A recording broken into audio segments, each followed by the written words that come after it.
good morning po sa ating mga viewers. Bali, welcome po sa aming Greenfield Realty. Welcome po sa aming YouTube channel po. It's me, Olive, your site locator. Bali, nandito po kami sa Tagkawayan, Quezon, kung saan bibisita po kami ng property na may sukat po na 4 hectares po. So, dito po nagsimula yung property. Ayan na. Pero bago po tayo magsimulang mag-vlog, paki-like, paki-share and subscribe po sa aming YouTube channel, and then pakipindot na rin po yung ating notification bell para updated po kayo sa mga properties na iba-vlog po namin. So nandito na po kami sa pinaka barangay road. Ito pong barangay road po na to ay dinidevelop pa po ito, no. So to be honest po, siya po ay hindi pa po siya cemented road.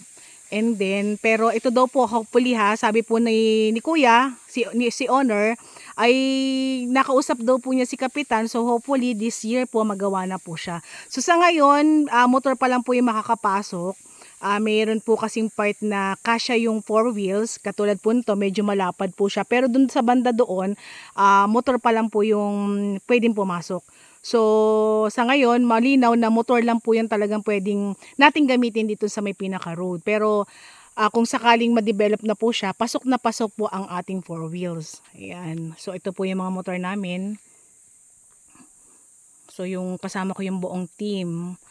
Ayan. And then, mamaya po, papakita ko po sa inyo yung pinakahangganan po doon. So, doon kami nagsimulang magbaybay. So, ito pong property ay meron po siyang nasa 150 po na frontage po sa pinaka-barangay road. And then, yung dulo po na yan po ay maraming fish panan dyan. So, maganda pong idea magkaroon din kayo ng fish pan kasi doon po sa may gawi doon ay meron daw pong sapa. So, papakita natin yan mamaya. Ayan. So, pakita ko muna po yung pinaka-road. Ayan. So, reality po talagang hindi pa siya cemented road. Pero, gagaya po ng sabi ko, hopefully this year po, ma-cemented na daw po siya. So, tara, papasok po tayo ng property. I-check na natin si 4 hectares na puno po ng tanim. Ito po ay maraming mahogany and then marami din po siyang mga niyog. So tara, papasukin natin siya. Let's go. So dito tayo hanap ng way. Puno-puno kasi siya ng mahogany. So mapapansin po natin, ang mahogany po natin ay medyo may kalakihan na yung katawan, kagaya po niyan. And then merong mga gabaraso ng bata. So mamaya pupuntahan natin lahat yan. Iikutin po natin yan. Lakad tayo, pasok tayo sa property. Dito pa lang sa may pinaka frontage niya, punong-puno na siya ng mahogany. Bali ito daw po, ito pong property na to ay minana po nung magkakapatid. Bali 8 po sila, no. So sila naman pong lahat ay buhay. And then yung nasa title po is yung magulang nila. Pero po si nanay at tatay po ay wala na. So silang 8 na lang po, ang bebenta ng property. So lahat naman po sila buhay, so wala naman tayong magiging problema. And then ito pong title nito is matured cloa siya. So sa mga magulang pa po talaga nila ito, talagang tinaniman daw po ito ever since sila na po ang nag-alaga. Mahoganihan po talaga to.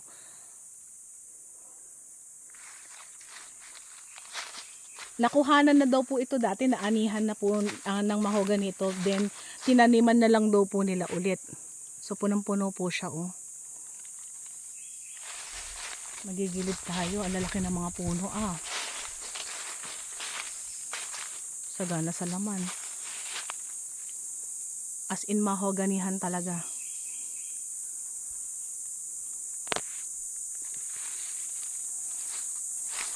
Malakad tayo.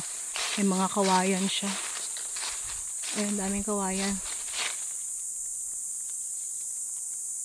Hindi, may mga hardwood akong nakikita dito.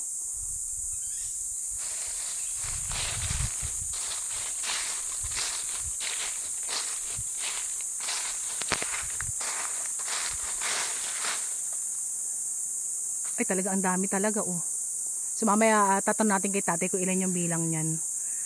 And then ito po ay meron po itong mga tanim pang niyog. Ito daw po ay nasa 700 pa po yung puno ng niyog niya. Pero dito sa bungad, sa pinasukan po natin, talagang puro mahogany lang po yung madadatnan natin. Ayan, ito medyo malalaki itong mga katawan ng mahogany to. So ito po, pag halimbawa po binili nyo at kapuputol nyo na po yung ibang mga malalaking puno, so dito pa lang naman po ay mababawi nyo na po yung inyong pinambili. Hindi man po mabawi lahat, at least mga kalahati mabawi nyo na dito sa property.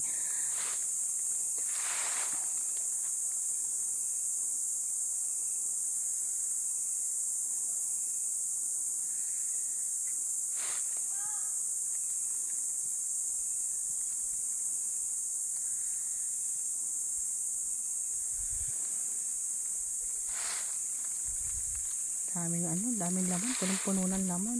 Nakaka-amaze tingnan. So yan, ikot pa tayo. Bali, kung tatansyahin ko po itong mahogany na to, ito po ay maglalaro po sa nasa 800 to 900 po yung kapuno po niya. Ayun po ay halo po yun. So may mga malalaki na talaga tayo. As in, mas marami po yung malalaki kaysa sa maliliit. Yung mga pwede nang halos putulin. And then kagandahan din po ng mga mahogany na to. Diretso po yung pagka tayo niya. Ayan katulad po niyan. So napakagandang klase po ng mahogany yung nanditong nakatanim. And then, marami rin po tayong puno ng kawayan. Meron din tayong ilang puno ng mangga at santol. So, yan po yung mga nakapaloob dito sa property.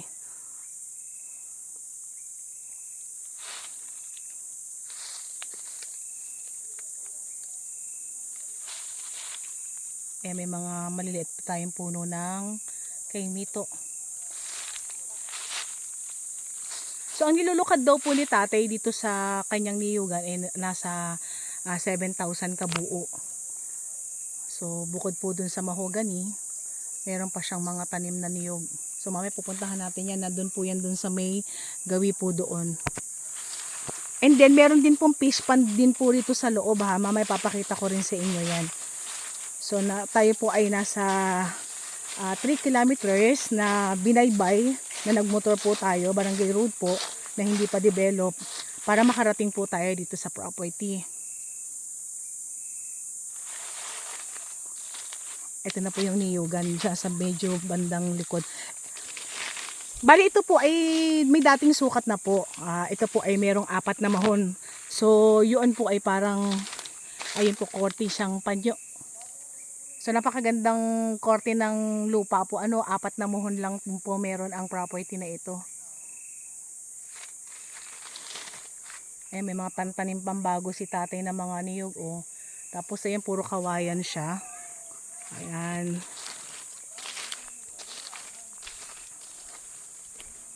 Dito na yung niyugan.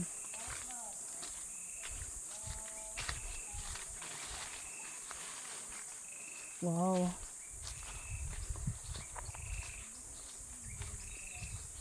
Meron po tayong sapa sa property, so hindi tayo mamumblema ng tubig.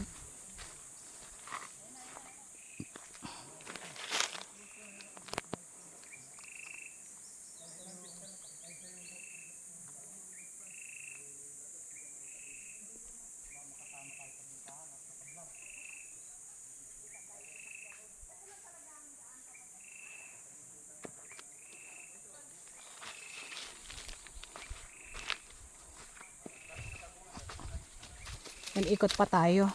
Makita natin yung ibang part. So dito sa part na to medyo masukal na, pero nandito na yung niyugan nila tatay. Ayan, kasama po natin si owner. Sama natin nag-iikot sa kanyang area. So flat lang po tayo ha. Medyo flat pa tong lalakarin natin, pero hindi natin alam kung dun sa may ibang part kung ano yung pinakatayo ng lupa niya. Ito na po yung pispan.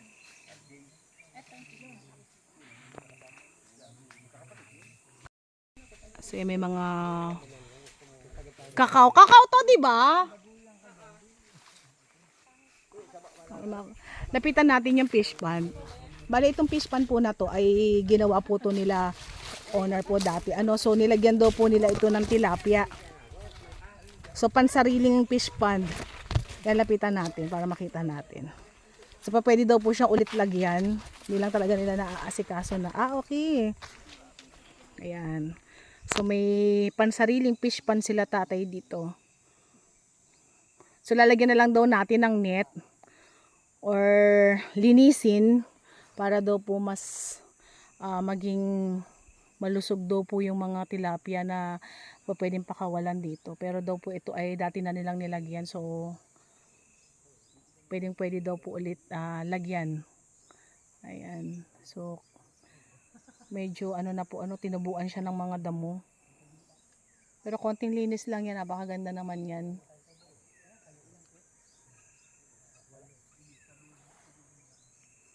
Ayan, may puno tayo ng mangga dito sa part na to.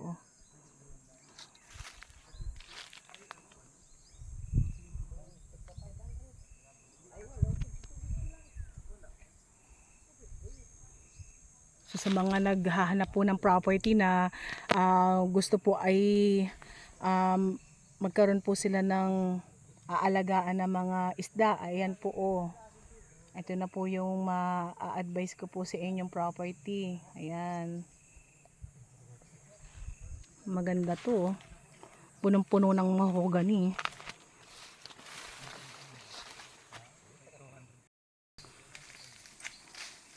So yan, iikot pa tayo. Bali, dinala po tayo ni tatay dito sa may pinakadulo po. Kung saan marami daw po nakatanim na niyog. Ayan, mga nagbabaang pang mga niyog yung nandito. Medyo takaran pa kung tawagin. So tara, lakad pa tayo. So mapapansin po natin, meron po tayong parang malinis na dinadaanan. Yan po ay daan ng Kalabaw. So yun yung fish pond. Ayan, so doon ako galing kanina.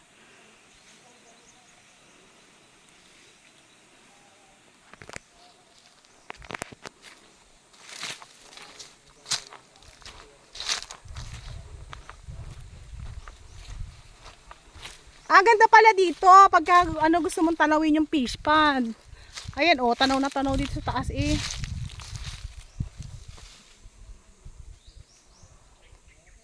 Ang ganda ng view dito. Ayan pakita ko lang sa inyo yung view. Ayan, ang daming niyog. Hindi po kasama yan sa property, pero pakita ko lang sa inyo na ayun, pag malinis po yung property, ganyan po yung magiging itsura po. Ganda.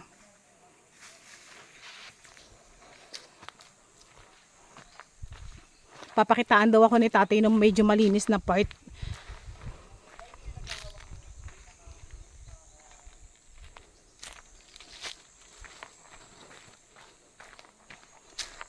So sa quality po ng property, quality po siya. Masasabi kong isa sa may pinakamagandang nabisita ko din po. So bukod sa napaka-productive niya,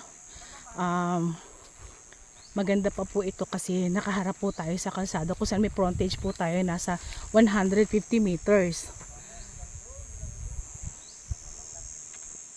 And then kagandahan ito kung talagang gagawin bakasyonan, at least meron kayong fish pond.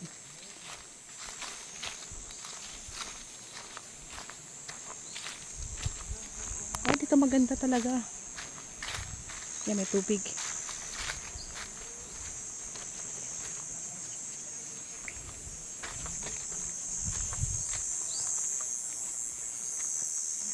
Okay. Dito maganda nga sa part na to. So meron tayong puno ng langka, ayan. And then may mga mahogany pa rin dito, and then ayan, may mangga tayo. Ayan si tatay.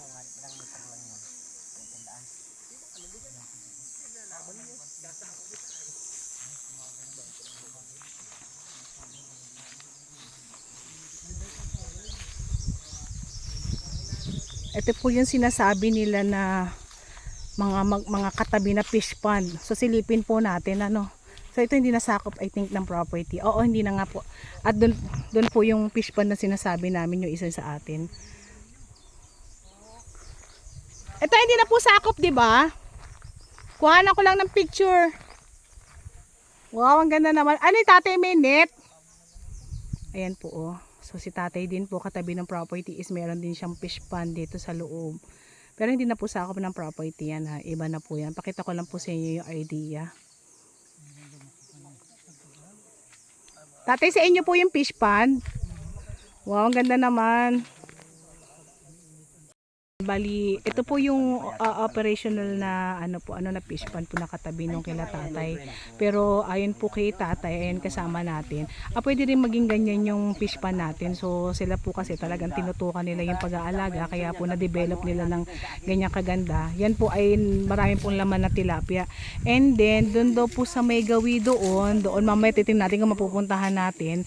Meron din daw po pwedeng gawing fish pan pa doon, and then isa pa rito sa may banda dito. So mamaya lalakad tayo. Tingnan natin yan. Yan.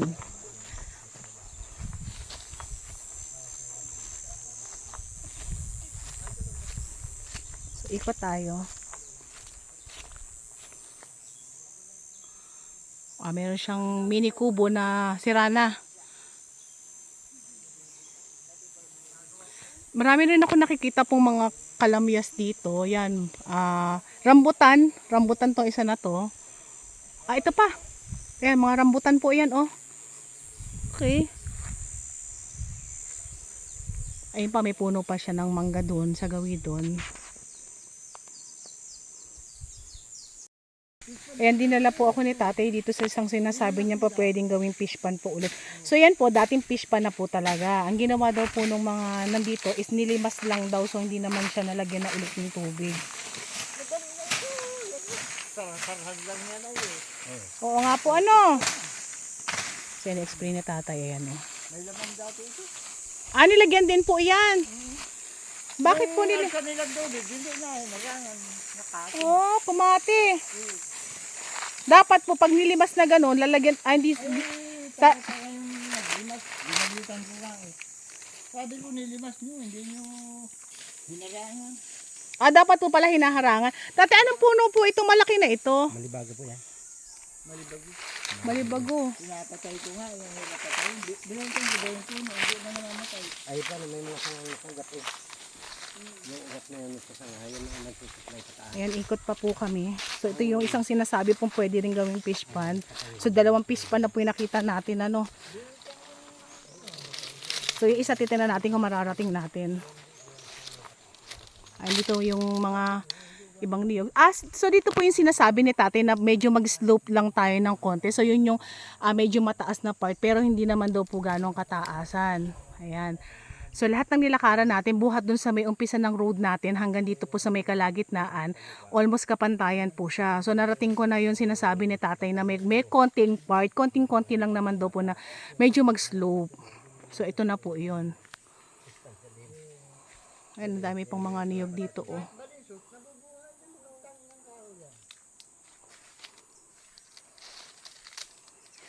Nabubuhay lahat balinsot. Bagupit ko yung kahoy nito.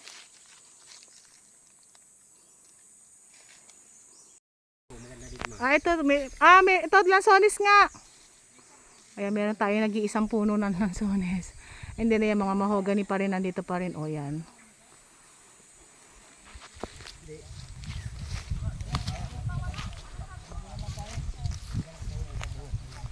Yan, lakad pa tayo. Maganda po, thumbs po ako dito sa property na ito. Quality siya.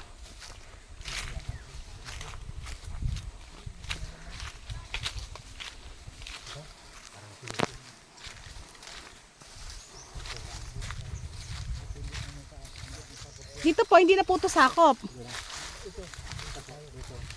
Ito po, hindi na? Ito na lang, pataas ito.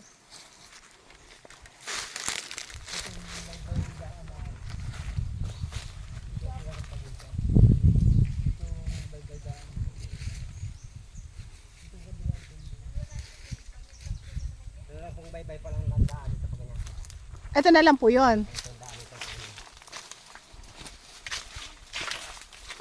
So ito yung medyo pataas na tayo. Medyo bundok. Okay. So maliit na part lang pala, ano? Tapos dyan, medyo pantay na dyan. Pag-idahan.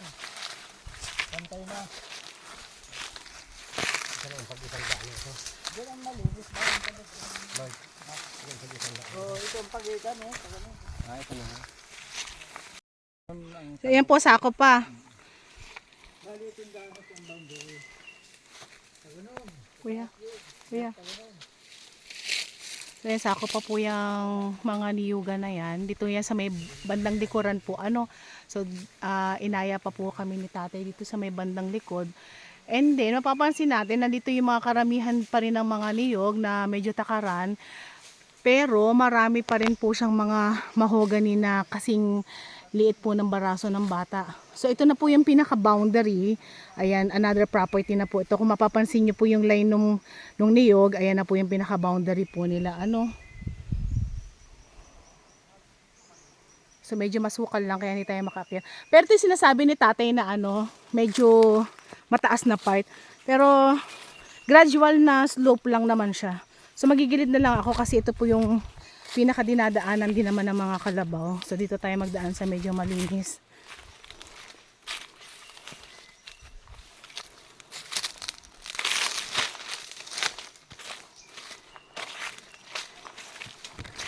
Konting linis lang po itong property nito. Ang ganda. Napaka very productive niya. And then kagandahan na saganang-sagana sa laman. Ang dami mga langka doon sa part na yun. Doon pala. Ayun.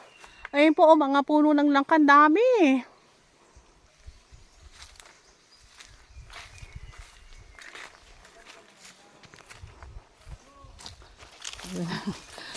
Talagang hindi ako tinantanan ni tatay hanggat hindi niya napapakita yung likod. Gusto ko daw niya mapakita sa akin yung pinakalikuran. Okay, maganda pa rin. Sa flat naman yung nilalakaran po natin may mga kakao naman dito. Ito na yon. Okay, ang ganda nga. Wow.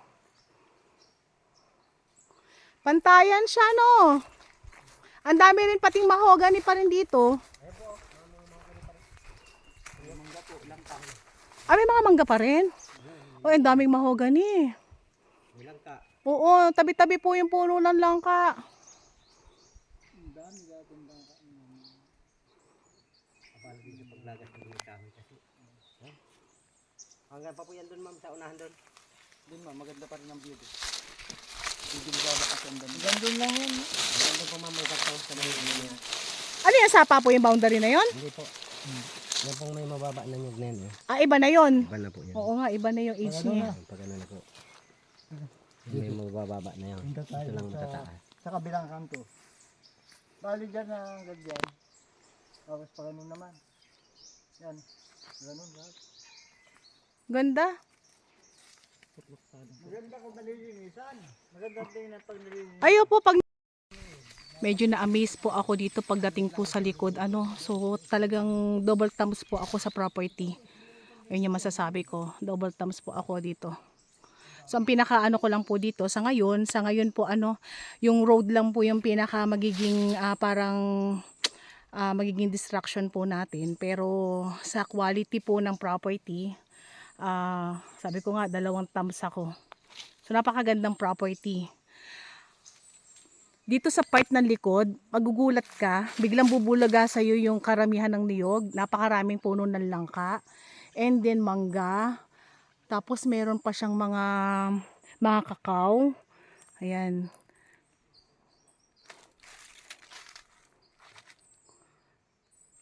Wala akong masyadong nakitang saging dito, pero dun sa tayo ng lupa, okay na okay siya.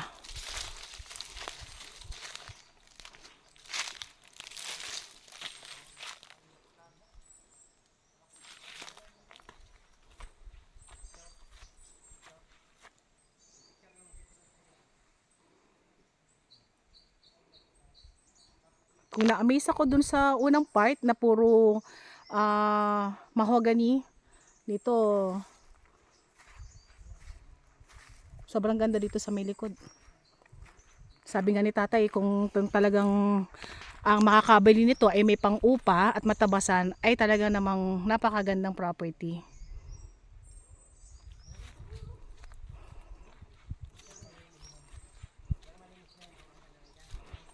Dito pila-pila na talaga yung mga puno ng langka. Dami.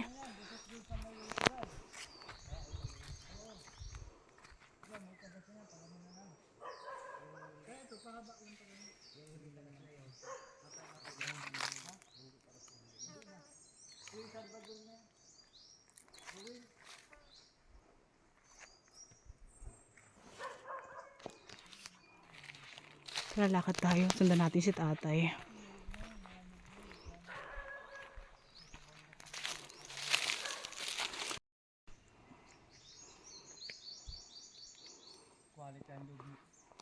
Dito ang daming puro ng langkay sa 2, 3, 4, 5. Ah, higit pa yata sa 15 ito, hindi lang.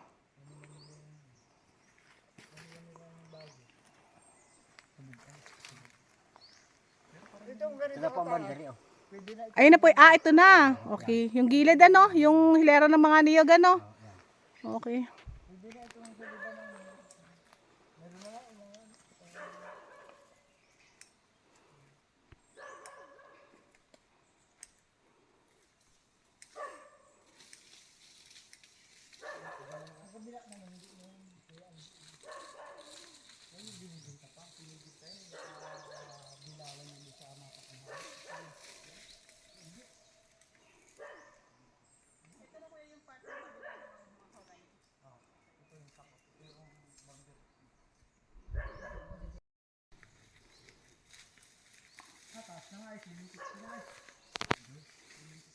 Nakita-kita po natin yung mga kumpulan po ng niyog dun sa may banda dun.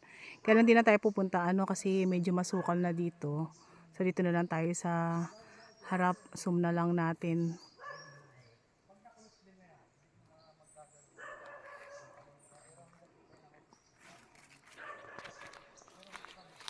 So lalabas na tayo ng property.